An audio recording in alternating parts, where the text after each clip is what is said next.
No, that's okay. I want to hear everybody's experience with this. So you're in your dorm. They say, all right, we're going to test you guys. And then they come and test you. And they're like, oh, by the way, here's a needle. Stick it in your arm. Oh, no, we go to like the clinic thing across the street, like where the parking lot is. Okay. And then you all had to go there. Yeah. And they take your temperature first. Then they take you to go around to the other side of you again. So it was like a big line of students doing it. Huh. That's, I don't know. That seems, I guess if you came from another country, though, you didn't have to get vaccinated because you already had to have a vaccine to come in here. Somehow we had to do COVID tests. It was obligatory and vaccine was not. Because you already have your Russian vaccine. Sputnik. Sputnik. I'd rather get Sputnik out of any of them because all that is dead COVID cells and they shoot it into you. Whereas Pfizer, Moderna are mRNA vaccines. So I don't know enough about biology. Are there any biology majors in here? So look up what mRNA. I don't even know what I know DNA and like that's what like is our genetics is passed through and so did all of you have to get it this week or did some of you get vaccinated before you came? You got it? So nobody's using the exemption form? One of the girls in this group chat asked about it. Like, I don't know, she didn't just dig into it deeply. She asked about it. Right. Okay. Huh. Well, it sounds like you can take classes online then if you are able to say, all right, I'll move off campus and do my class at home. Is that the option you're saying? Like you got to go do all your classes on, like, okay. Interesting. If you don't get vaccinated, and I think if you don't do the COVID testing, The test. Because I get tested every week at my hospice. which one do you get? The rapid or you get It is the one they stick all the way up in your nose. I don't even know what it's called. like all the way? It feels like it. They're like, "Ugh." They like twirl it and you like sneeze and get sick. And it's like, if you're vaccinated, why do you need to be tested? That's right. what I'm saying. I don't know. Maybe somebody can explain it better to me. I'm like, Well, I think it's because because six people on the football team got COVID, and the whole football team has to have vaccination. oh, They had to be vaccinated. They had to So- be vaccinated for them to even play, so it's probably. okay. Did anybody else have your experience with testing and vaccines this week?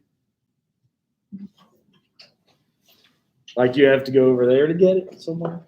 It's at the health department. Okay. It's different. I didn't know that it was going to be an ambush like that. And didn't tell nobody, didn't even give us an email. Yeah, I feel like. No they email or did nothing, they were just like, Yeah. oh, I think I still have this. But like, how did they round you up? Did they say like, oh, you did a video of it? No. That would be interesting. You got to document your whole process of. Dang man, I didn't realize it was going to be like that. Kind of like like good morning, come over, walk across the street, papers.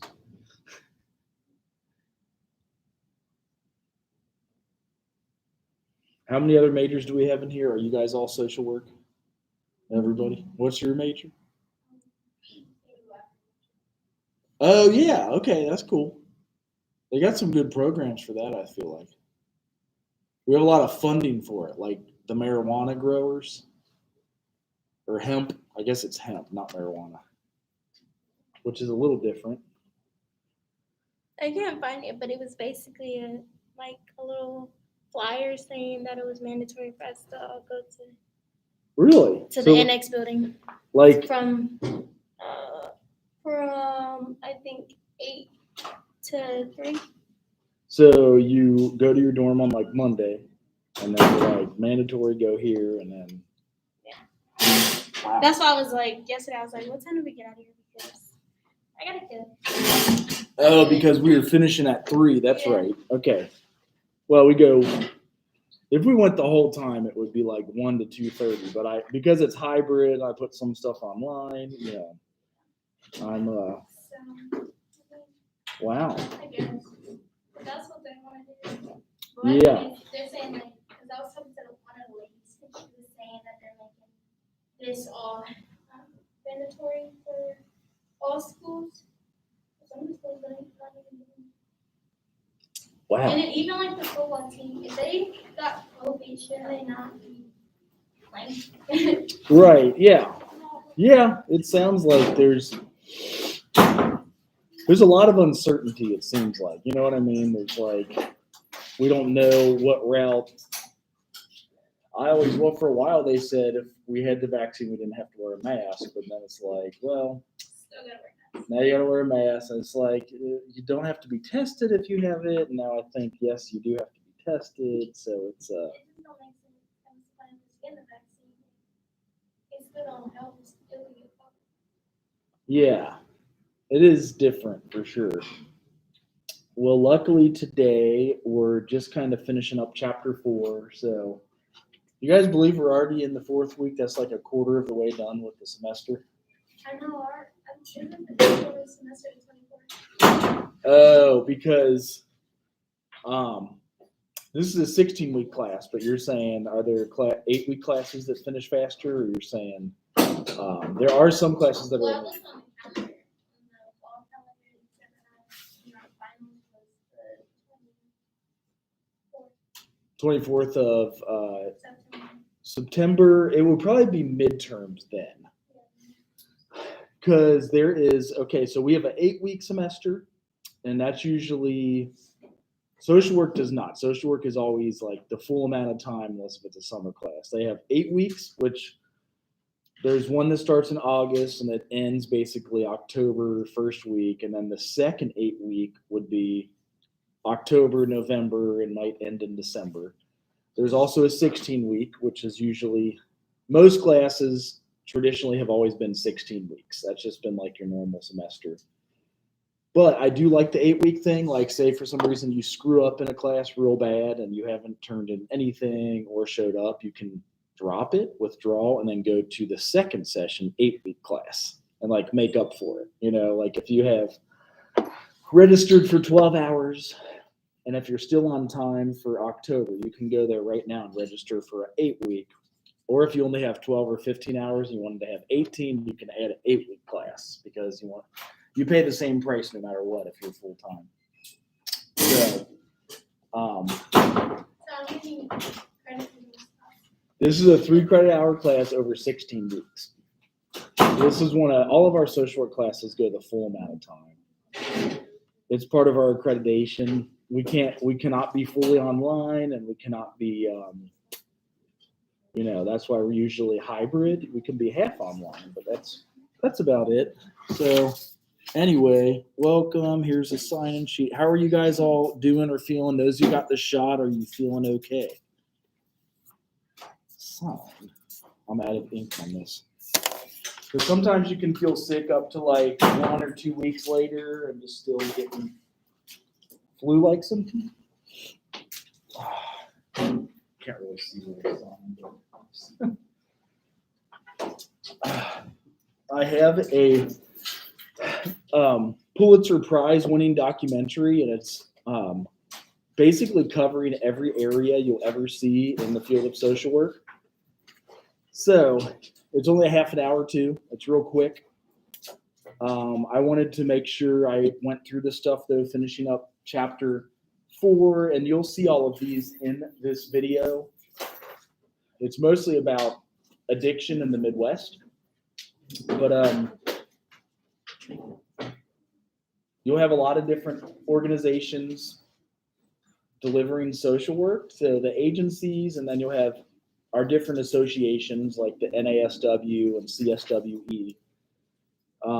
Some of them, you see the range of associations Children and Families, American Public Human Service Organization, the Child Welfare League, Council on Social Work Education. So remember, we are right now accredited by this CSWE, which means if you get a bachelor's in social work here, you qualify for the 1-year master's degree anywhere that has CSWE. So Council on Social Work Education is a big deal. Our next paper is on that International Federation of Social Workers. So we're going to kind of look at the international stuff and immigration.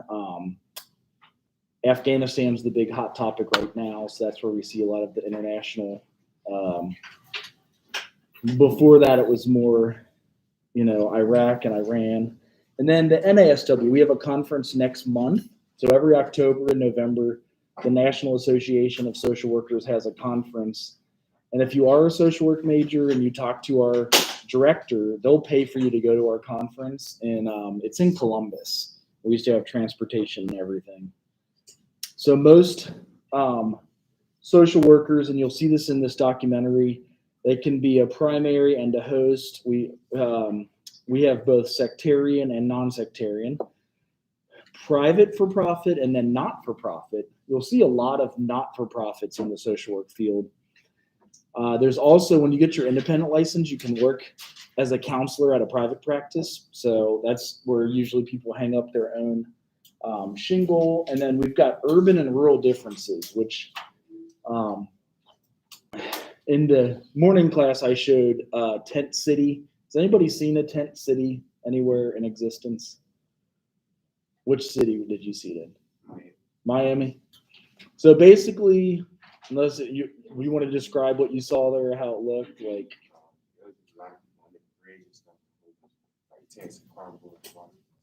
So under bridges are the best because you get extra shelter. Usually you'll have a bunch of tents. In fact, let me show that before I jump into this, because so every major city in America is kind of popping up with tent cities. And I'm probably going to have to go back into my history. Las Vegas is one of the larger ones, but I think Los Angeles has one of the biggest tent city. This guy actually is one of the advocates for solutions in LA, and it's only a minute, so I'll show you this guy. His name is Ron Finley. I live in a community that has no access to healthy food.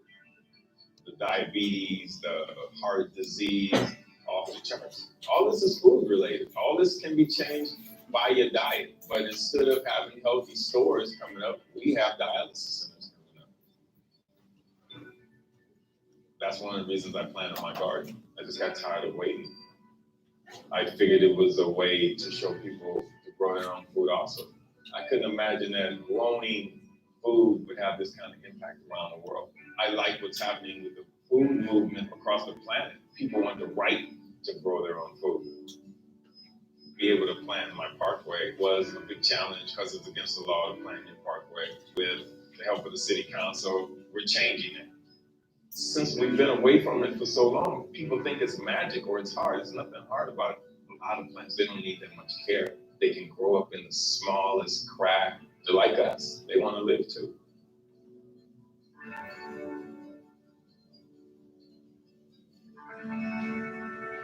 So he's one of the advocates for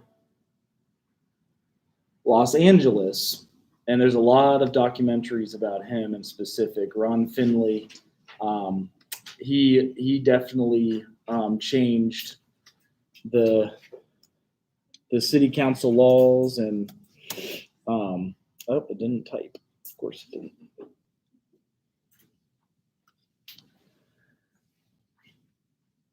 So there's a few in Los Angeles. And again, as social workers, these are just one of the things that we run into that has, a lot of impact helping folks get housing.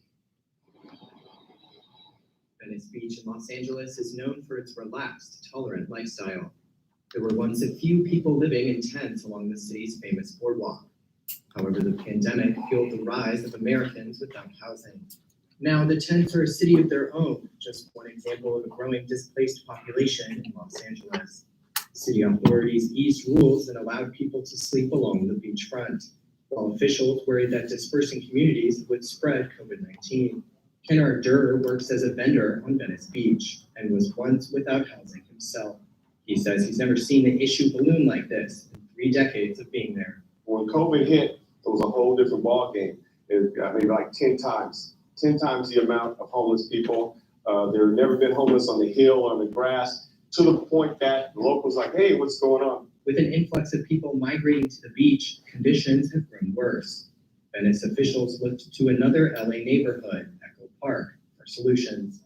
Last month, a city initiative offered shelter to a nearly 200-person encampment there, and virtually all of them accepted.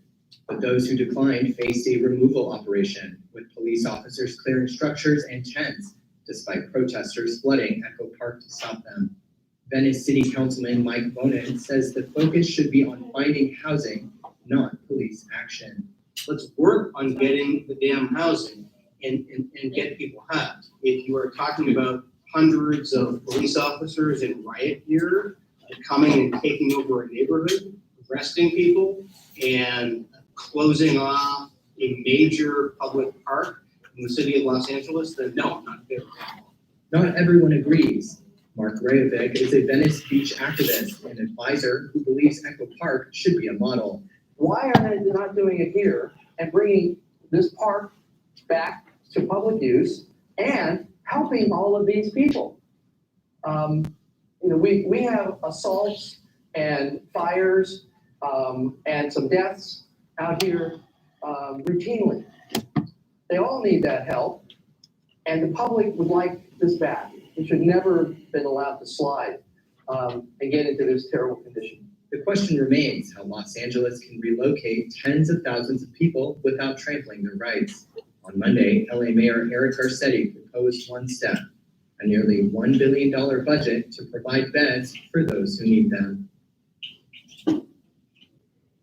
So that's kind of what's going on with one of the areas when we get back to how the social services are being delivered. You see a lot of nonprofits that work with the homeless. A lot of our funding here, as Chapter 4 explains, comes from either grants, community funds. If you want to start your own business, and it doesn't have to be just as a social worker, this could be any business. You might go to grants.gov and look up $100,000 to start your own halfway house. Community funds, endowments, fees for services. There's also insurance reimbursement. So if somebody does have even Medicare and Medicaid, you can be paid by insurances. Some issues in funding, like if something is privatized, it's hard to get federal funds. There's also competition a lot for funding among agencies, and then protection of the agency's self-interest. Even agency turfism. When I worked at Ohio Mentor, we had other agencies come in and kind of start taking clientele. So we found a way to collaborate with them rather than a turf war where you're both billing case management and one of the agencies doesn't get paid at the end of the year because of overbilling. And then, so we have a licensing board in social work, and each state is different. When you're done your senior year, your last semester, you can take the social work licensure exam. There also is a CDCA, it stands for Chemical Dependency Counselor Assistantship, and that you can get a license when you're done with 60 hours of college. So basically with your associates and some training and assessment and diagnosis, there's a Chemical Dependency Counselor Assistantship that you can get licensure with. So if you're a psych major, that's a licensure option. Social work then is taking the test at your 4-year mark, and then if you go on to graduate school, you can take your independent licensure test after you practice for a little while. There is some, the legal regulations, like our second paper is about the code of ethics. That's where the regulation comes in. If you violate your code of ethics, that's where you can lose licensure. Like if you're doing something that's unethical, or if you do something that isn't necessarily kosher. That's where having a licensing board is helpful. There's also paraprofessionals, and that often can be like the child services workers, and sometimes they call themselves a social worker. Now, legally, you're not supposed to call yourself a social worker till you get the license. So on the licensing test, when they ask, have you ever had a job where you called yourself a social worker? The answer is always no. So if you are a social work major and you're asked that, do not ever call yourself a social worker till you pass the licensure exams. They like violate you for that. It's like a legal term. Volunteers can also help with policy making or administrative stuff, even advocacy, homeless advocacy, and then even direct service if they're like driving folks to and from services. Last one here is self-help groups. Anybody familiar with what a self-help group is? Or ever heard of one? One example is Alcoholics Anonymous. Have you guys heard of AA? So they're a self-help group, and they usually pop up all over. For example, Cincinnati has 700 meetings throughout the week. So that's almost 100 different meetings a week. I don't know how many Dayton and Columbus and Xenia would have. But in some of our higher level classes, we have you observe an AA meeting or go to one in person. They used to be all in person, and they shifted to online with the pandemic. So these are both used separate from and in addition to professional services. The format can differ, and then often there is research to support the work these self-help groups do. And then with service delivery, one last comment is with gas prices getting higher and things of that nature, a lot of social workers now do home visits. They've been doing them for a decade or more, but instead of you going into the agency for counseling or services, they'll bring the services to you. We'll drive and do a home visit and things of that nature. So I wanted to make sure to dip into this video in time because this covers almost every area you will see in will be born social to work. parented mothers. Courts will take children from addicted parents. Taxpayers will spend heavily on drug use. Any questions first on chapter 4 before we go into this? It's just a half an hour, but this will cover every area of social work that you can imagine. It almost doesn't skip anything. Doesn't leave anything out. Addiction, recovery, grandparents raising grandchildren. Will the slides? I can send those out at least through an announcement if that works. Since D2L is so wonky, it's hard to figure it out. It seems that do announcements come to your email or do they just like ding you guys? Okay, but then you can at least see, as I don't know where else to put content on D2L, but right now that seems to be the best. So I can put up the slides for sure. That's chapter 4. And this documentary is Cincinnati, actually. So if anybody here is from the Midwest, we have an epidemic of large proportions. For almost 50 years, our length of living went higher from like, you'd live till you're 50 or 60 and then die. Now men live till they're like 70 and then die. Now women live till they're 80. The last 2 years, we've actually had it turned down. So we, because of the pandemic and because of the heroin epidemic, the average lifespan of a man has gone down by a half a year, and the average life of a woman has gone down by half a year. So this documentary is a little shocking because when they show the fentanyl and carfentanil, that's what they're cutting into the heroin to make it more potent. Last year, somebody cut it into the weed in Cincinnati. So like tons of people overdosed from just smoking the weed as they put the fentanyl on it. So I'd never heard of that until last year, really, which is nuts. So let's see if this works. People will overdose in gas stations and parks and school parking lots.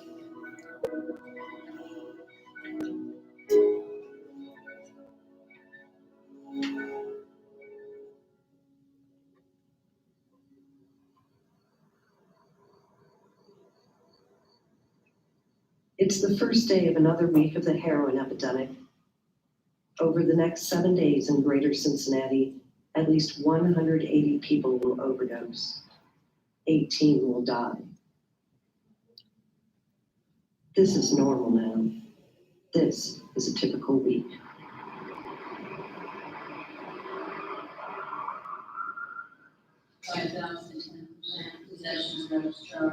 Here's courtroom A in Hamilton County. It's the first stop for those arrested the night before on heroin charges.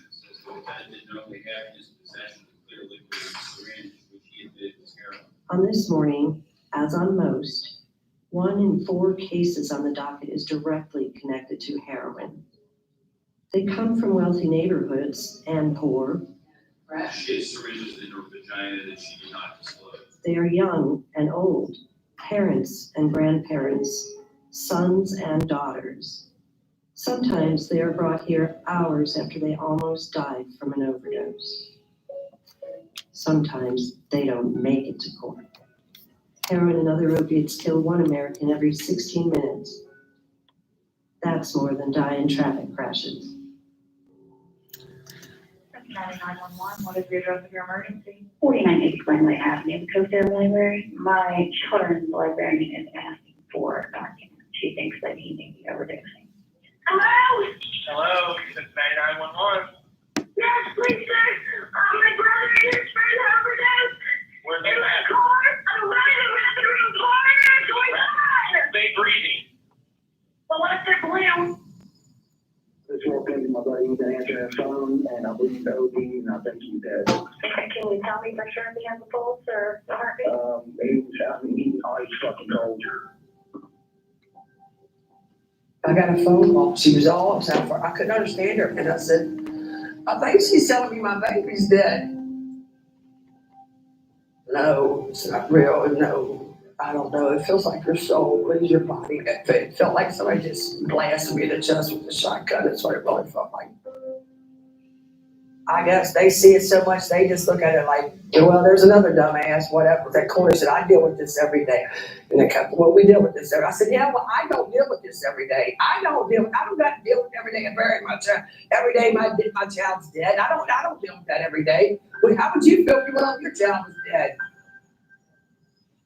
They didn't let me see him, so I didn't believe it. I said, nah, it ain't time. He hasn't been using, he's been clean for a year.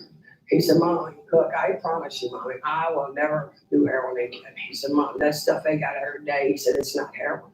He said, it's intentionally made to kill you. So what happened that made him want to do a shot of heroin again? By the end of the night, at least 20 people in greater Cincinnati have overdosed. 4 have died. In the early morning, Covington police raid a house for drugs and guns. It's a constant battle to keep up as demand for heroin rises. Heroin is big business, and cartels from Mexico want to cash in. They flood markets like greater Cincinnati with drugs and rely on street dealers to find customers. Police go after those dealers, but if one goes down, another is always ready to step in. There's an overdose right here by the church. You see a needle man? Yeah. That's usually what it is nowadays. You feel somebody laid in the alley. This is what it is now. Heroin isn't just a big city problem. Small towns across Ohio and Kentucky have been devastated by the drug. You know, when we started this ministry, we were so excited about just being able to do what God wants us to do. We didn't realize the magnitude of what we faced with. Daryl Breeden created Firehouse Ministries to do something about it. His church welcomes all, including anyone seeking help with addiction. And when I hear him talk, it's like it's a demon that's got them. You know, that it's something inside of them that's really evil that's forcing them to do what they're doing. And a lot of these kids, you know, are faced with that same choice, and maybe sooner than later with the way things are. The kids that we help and that we minister to, there's not one of those kids that are not affected by the addiction problem. And heroin seems to be the greatest controlling factor. Somebody in their family is directly connected with the drug culture, and these kids are faced with that. And I've also also seen some families where not only the parents are using, but they're using with their kids. And that is a really risky place for all of them to be.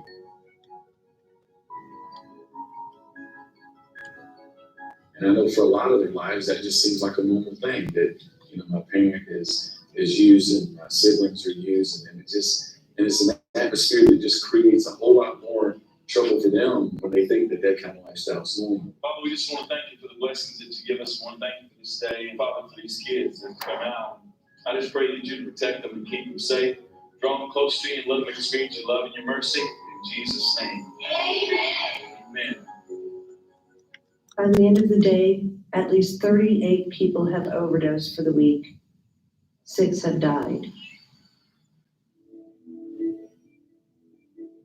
As heroin addiction progresses, people can lose careers, family support, even their homes. Some have been under the city's interstates. I started to hit the homeless camps pretty regularly. There was a lot of alcoholics and mentally ill individuals that weren't being medicated properly. Now it's mostly heroin. It's Officer Tim Epstein's job to clear out these homeless camps, but he also tries to help. These people are in a tough spot in their lives. Nobody really recognizes their rock bottom until it's pointed out to them. The goal isn't to take them to jail. The goal is to connect them to services. But sometimes I'll have to take people to jail. Each time you get evicted, you have to change something. It's an opportunity to make the decision to make the big change, to actually get off the heroin or the other drugs that you're on.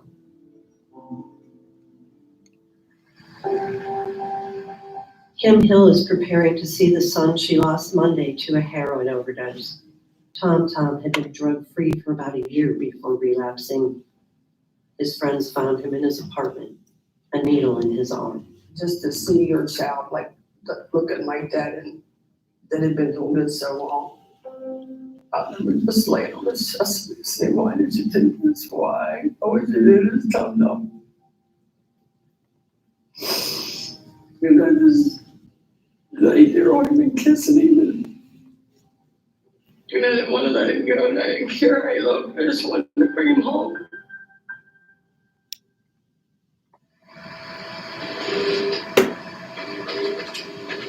Crime labs like this one in Cold Spring are scrambling to keep up with demand.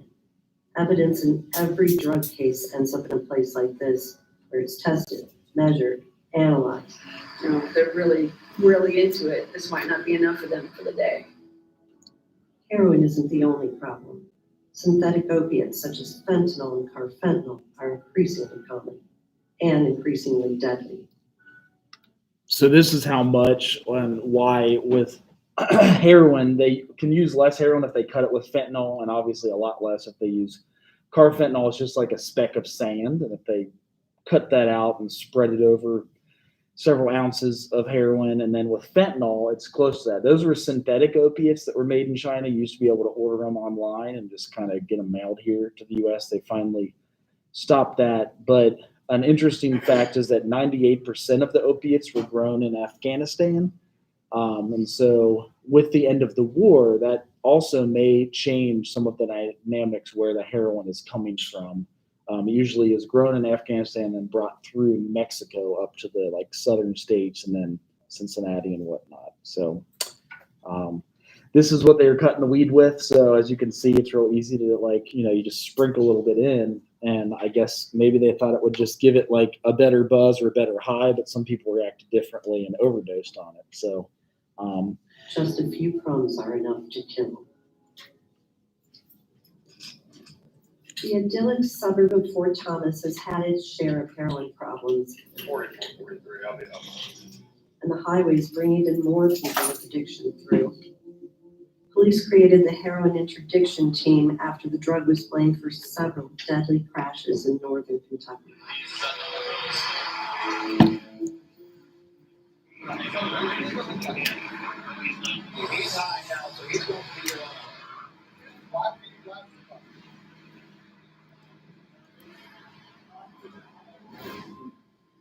Drunk driving is more common now than drunken driving. The right help can be hard to find for those addicted to heroin. Treatment centers fill up quickly, and programs that work for some addictions don't work well for heroin. The Campbell County Jail has a new approach. Women here get evidence-based treatment. They get medication when they leave jail. But that's not where it ends. For 2 years, they get health checks, job training, housing assistance. Tara Jarvis deliberately got arrested so she could get treatment. I completely shut down everything from my house, from my sisters, from my brother. Determined. I went this morning and the Lord out on that.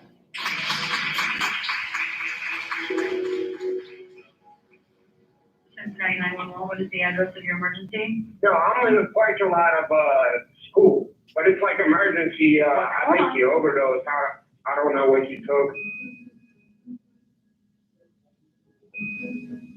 I can remember waking up from being revived, and it was just literally like a fog of a dozen people standing around me. I had no idea who was who, and it was terrifying because it's almost like you're laying in a casket. It took Amy Parker years to learn how to live without heroin. She relapsed more times than she can remember and alienated family and friends. As long as a person is still alive, there is hope that they can get through this. But she did it. She got treatment, including medicine. Now she's a peer counselor, helping people who are where she used to be, walking the line between sobriety and relapse. I'm in a dream. Is it real? And when I look around my beautiful home in a safe neighborhood with my husband and my kids, it's amazing.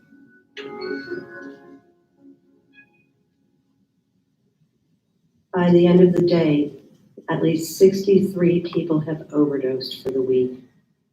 9 have died. Well, we're at 9 Mile. Claremont County Sheriff's deputies are targeting heroin users on US 52. Pill mills along this route used to give drug users easy access to prescription painkillers. Now, those drug users come looking for heroin. Since the heroin problem has just been the area that we've really had to target, and it just doesn't seem to be going away. If you were at a beach, put your fingers down, said pinch some sand, and that's literally the amount of heroin that typically a user would purchase. They'll shove that stuff down in their sock. They'll put it in a real small balloon, shove it in their cheek, bottom of their shoe, underneath the pad of their foot. You know, it's true of finding a needle in a haystack. No more suspension for OBI. When deputies pull over this 23-year-old man, they find drug paraphernalia in the car. The man admits he uses heroin. He says he believes he's safe because he snorts heroin rather than injecting. I just think that's a lot safer than sticking a needle in my arm. So you're not doing it every day? Yeah, sometimes yes. Sometimes yes? I don't know if that makes sense, but other times no. When babies are born to mothers addicted to heroin, they can suffer tremors, seizures, and other withdrawal symptoms. Children's Hospital treats those babies and works with parents to keep them healthy. Still need a little bit of holding on. You're getting there. There you go. Yay! Turn you on your belly and see what you can do. Eliana, her name means gift from God. Stephanie Gaffney says she used heroin for years until she learned she was pregnant with Eliana. She lives with her baby at a Cincinnati treatment center. She gives me something a little bit well worth fighting for. I had a rough and complicated childhood. I don't want her to have to go through any of that I did. I want her to have her parents be consistent in her life. She looks excellent. You started out so little and you're so big now. Yes, you are. I don't know how possible it is, but I would like to have it as normal family as addicts can have. 10 days after this visit, Stephanie Gaffney overdosed and died. Eliana is now living with Stephanie's parents. No one wakes up one day and says, this is what I want to do. We don't see them as what most people would see them as, which is prostitutes. Scarlett Hudson calls them her girls, and these women call her mama. Yeah, so she'll be on the street tonight. Through her Women of Alabaster Ministries, they can drop in for a meal, clothing, or health checks. We look at them like they have been broken, they're hurt. We don't believe at all that it's a choice that they would make had they had a good choice to make. This is one way that they know that they can feed that addiction. They've resorted to this. We see them through the eyes of Christ. That's how we see them. We thank you for the days when girls say they're done, when they're sick and tired of being sick and tired. Hey baby, are you hungry? You want to go with me? I'm going up to the building. So are you? We know that if we keep doing what we've been called to do, that more and more of them will find their way out, and more of them will live. There's gonna come a day when it's gonna be your day and you're gonna come in and say, I'm ready, right? Yeah. They have aspirations and have had aspirations. We just gotta find that person again. So when we look at them for what they can be one day, not what they are at the moment. I'm currently at Burger King on Glenway, and there's somebody passed out in the women's bathroom. Are they sure this is a drug? Ma'am, they're passed out. They was face down. Yes, the mule is right by her.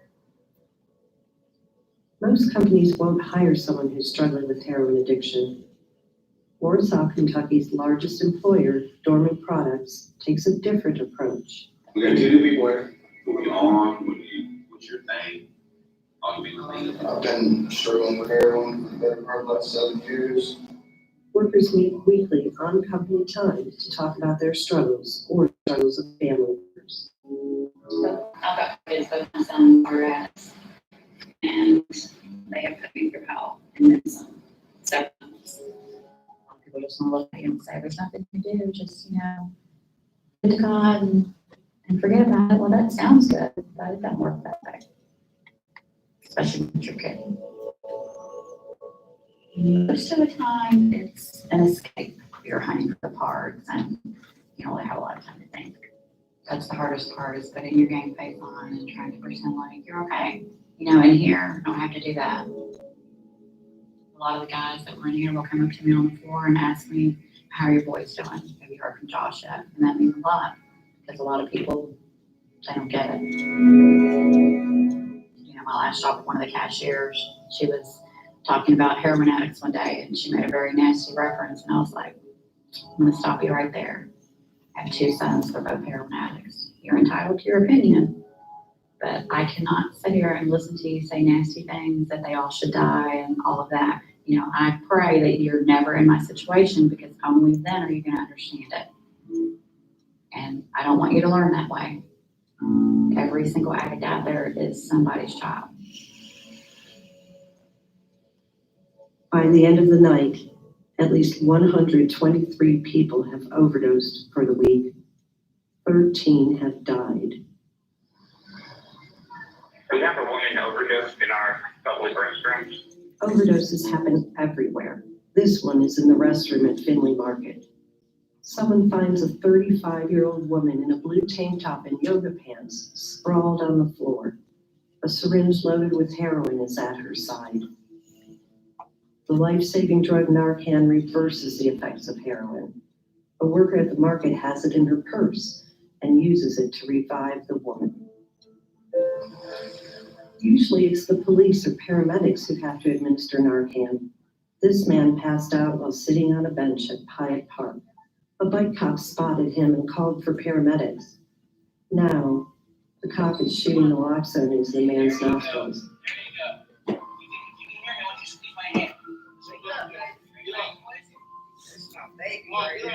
Our always doesn't work for a long time and think what they're having. When paramedics show up, they insert an IV and give him another naloxone dose.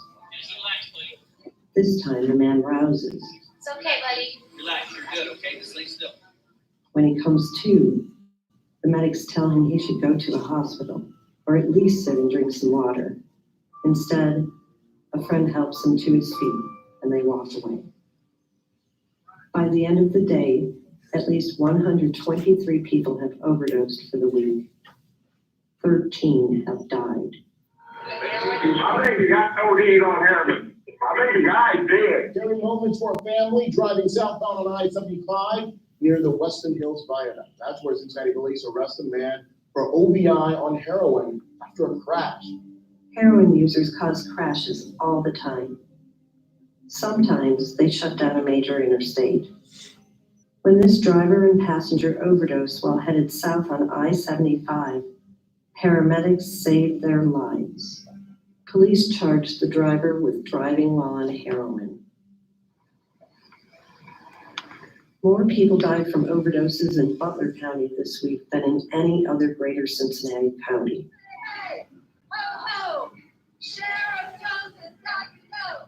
Butler County Sheriff Richard Jones won't let his deputies carry Narcan. I'm a very compassionate person. I see more than they do. I cry a lot inside. Jones is the sheriff of South Ohio whose department doesn't use it. His decision sparked a protest for those who say saving lives is what matters most, and a counter-protest for those who say heroin users shouldn't get free treatment, even to save their lives. Kids are born in my jail. 3 babies born in 18 months.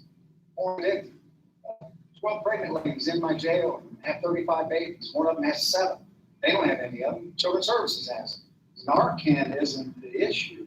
The issue is the people that are dying and are doing these drugs, and our politicians and our government does nothing. But I'm not apologizing for my stance, not even this much, and nor will I. Brianna and Jackson are so freaking happy, and they're the happiest kids. I don't understand how they can be so happy. I guess that's part of being a kid, right? You're always really happy. Maureen Sheriff's front yard is a playground for her grandchildren. Brianna is 9 and Jackson is 4. Their mom, Natalie Bauer, overdosed and died in January. Maureen is raising Brianna, and her sister is raising Jackson. They consider themselves lucky to be able to care for the children. Kids of heroin users often end up in foster homes.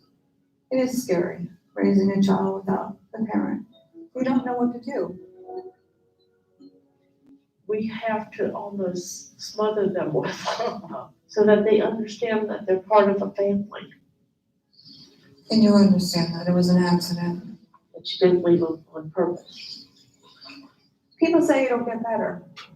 It doesn't go away. It doesn't get better. I want Natalie back. There's nothing more in this world that I want. If I can't have her. 10 minutes, Jackson. I'm gonna read a book, all right? Last night she was crying. I want mommy. I feel like my life is over. What does that mean when a 9-year-old says, I feel like my life is over?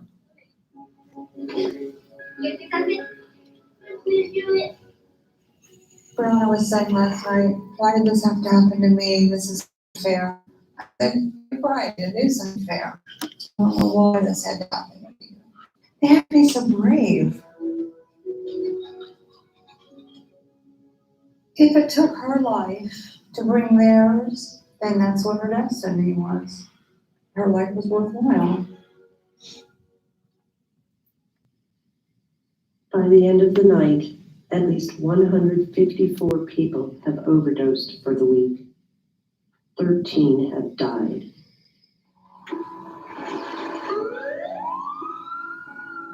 If a neighbor does it, they just came running outside to get us. And she's breathing? Yes, she's not breathing, honey. Her name's Gracie, that's all I know, but my friend has 2 shots of Narcan they're about to give her now. We gotta get her on the floor. Come on, guys. She's red. She's purple. Gracie, wake up, Gracie. Gracie, Gracie. We're gonna give her another deal series. Either she got a new dealer, her new dealer hosed her, or she's been off for a while and jumped back into the game. Gracie. Gracie. There we go. Gracie, watch yourself. Watch yourself. You got an IV in your arm, okay? Gracie, you overdose, okay? Watch your step, big step here. Okay. Let somebody give you some heroin while you're sleeping. Have a seat right there for us, okay?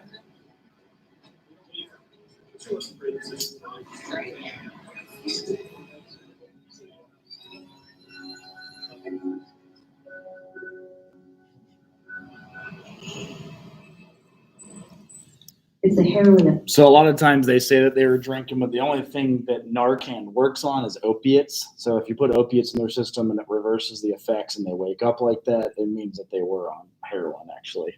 She said she was drinking, which she might have been drinking too, but obviously a little bit of heroin too. the epidemic is a battle, as many in law enforcement now see it. Local jails are the overwhelmed field hospitals, mass units where the casualties just keep coming. The city's seen a big spike in heroin OBIs.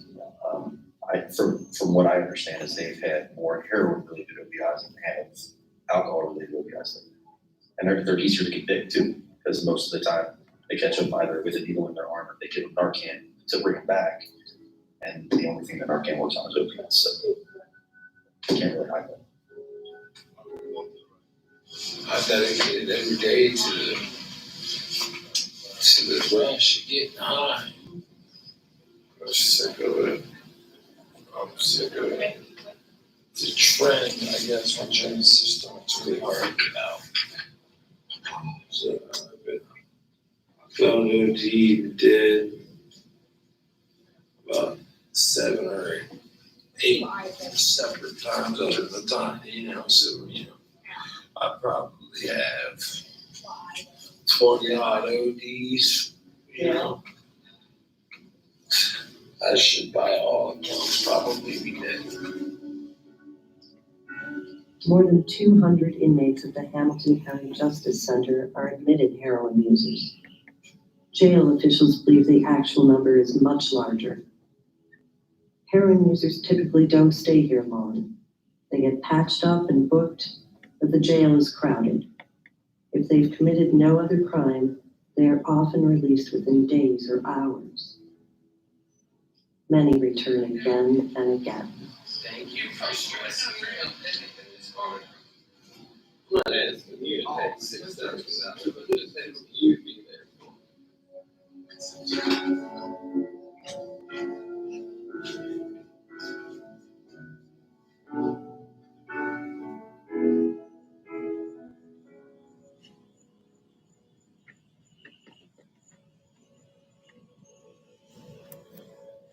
Lizzie Hamlin's son, Scotty, has been missing for days. His friend, Tom Tom, died from a heroin overdose Monday. It's an empty room. Scotty disappeared after that. His mom is sure he's using again. Lizzie came home from work just minutes ago and could tell that he had returned to the apartment. He left with some of his things. She suspects he will sell them and use the money to buy heroin. This is my room. I keep it locked. I keep my purse and my personal things in there. When Scotty's using, he tends to take things, leather jackets, brand new pants, trade them and get money and get high. We had our ups and downs, but we had a lot of good times. Respondent has track marks. He has been making up to 5 trips a day to purchase. He's going to Cincinnati 5 times a day for drugs and sometimes cannot make it through the night without using any couldn't. Approximately 3 weeks ago, respondent was admitted to St. Edgewood Hospital voluntarily and reported feeling hopeless, helpless, and thoughts of suicide. The results in a 3-day stay was unable to stay sober longer than 6 days before relapsing. Lizzie is going to Tom Tom's funeral tomorrow to support his mom, Kim Hill. But she'll also be thinking of her own son. See, Kim's going through the process of where she's having to plan this funeral. Me, I imagine in my mind, what would I put Scotty in? What kind of shirt would he want? What kind of hat would he want? What shoes? I just don't know. I don't know. I don't know the answer to any of it. If I could lock him to a bed with the chain, and I would. Scott, he just texted me back and said, love you too.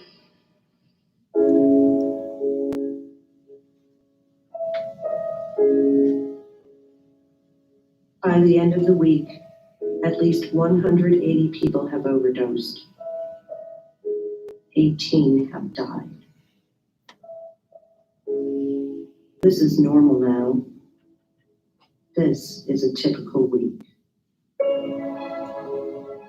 We're here to pay our respects to Tom Tom. He had a big heart, and he was all about family. Tom Tom was here today, and he could say anything he wanted to us. He would say to those of you that are using heroin, please don't let this death be in vain. So that's Cincinnati's experience with the heroin epidemic. They're only about an hour south of here. I know some of you have gone down there. Addictions are unique because they do affect everyone in some way. It doesn't matter like any socioeconomic class, rich or poor, race, religion, creed, like everybody's affected. Lots of social work jobs also include some form of, exposure to addiction or alcoholism or addiction recovery. And so that's where a lot of you will start hearing more about the adverse childhood experiences, like the small kids they showed in this, how some of them lost their parents, some of them had their parents for half the time, then lost them. Some had parents incarcerated. And it does affect just overall development. And then you have grandparents raising grandchildren. You have sometimes those that do have to go into the foster system is that don't have family members. So as a social worker, no matter what, you'll be exposed in some way, shape, or form to addictions. This video shows most specifically like every area of social work that you could get involved in, from the Child Protective Services to addiction recovery. There is a clip where they showed some folks were resorting to prostitution to make the money for the heroin. And it's one of my first jobs was at Claremont Recovery Center, so it was not too far from there. It's about 30 miles to the east of Cincinnati. That was before, the epidemic took off in like 05, 06, and 07, just after the war in Afghanistan started in 03. And I remember one of my clients saying to me once, like, yeah, my brother just overdosed on methadone. And I was like, isn't methadone supposed to be how you quit heroin? And yes, it is, but apparently you can take too much methadone too and overdose on methadone. It's usually like a blue shot glass of methadone liquid that you drink. So they more recently have created something called Suboxone or Subutex. So it's a little harder to overdose on that type of stuff. And that's where medication-assisted therapy is helpful. Some folks have a dual diagnosis where it's both mental health and addiction disorders. So that's something they treat both individually and separately. So in review, of the chapter 4, the different agencies and associations that are in the social work field, we have the Alliance for Children and Families, the American Public Human Service Organization. There's even a Canadian Association of Social Workers. I don't know if any of you guys have been to Canada or seen Canada. The Child Welfare League of America, and again, CSWE that we're accredited by, and the International Federation of Social Workers. Your next paper is on international social work. Different agency settings. So if you started your own business, usually it's the bottom, private practice. You could do that in urban and rural. You have private and not-for-profit businesses, and then different areas of funding. Now, Cincinnati just got $400 million. I guess the state of Ohio got $400 million for addiction recovery services, and then Kentucky just got $500 million for addiction recovery services. So usually that includes housing, either a halfway house or a three-quarters house, an addiction recovery model where they see a therapist and go to meetings and maybe do groups. And did anybody here want to work in addiction recovery specifically? It's probably one of the highest paying social work jobs because it's not the easiest. Like, it is a little stressful. It does include high burnout. Medical social work and addiction recovery are probably the most frequently hiring, and they pay the most because it is a, high burnout rate if you don't do self-care. Now, if you do good self-care and maybe even go to Al-Anon meetings for yourself, it's doable. I did my first 3 years in social work in those areas. Any questions on that? Finishing chapter 4, so we are a quarter of the way through. If this was an 8-week class, any of you guys taken 8-week classes? They're fast, aren't they? So which ones are 8 weeks still? Are they like business? No, my intern class. Okay, so it's over basically in like a few more weeks. Damn, I want to know how to do that.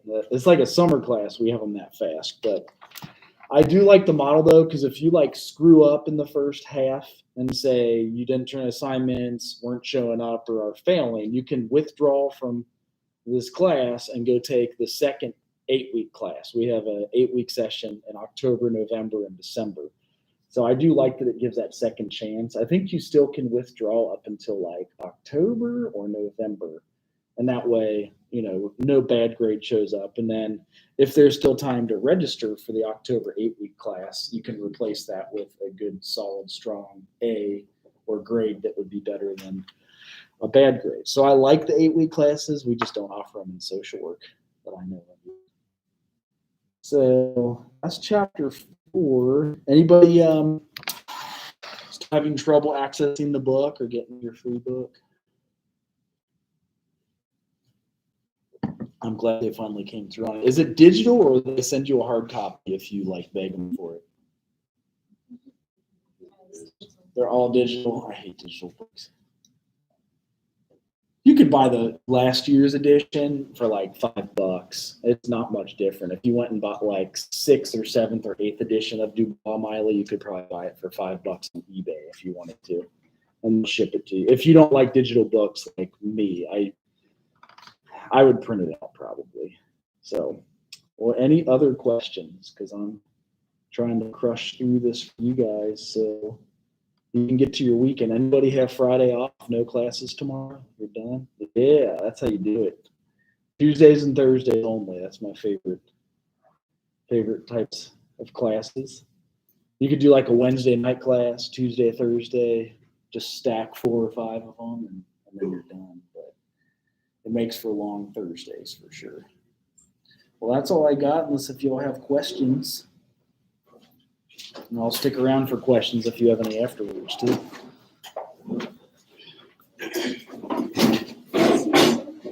Yeah.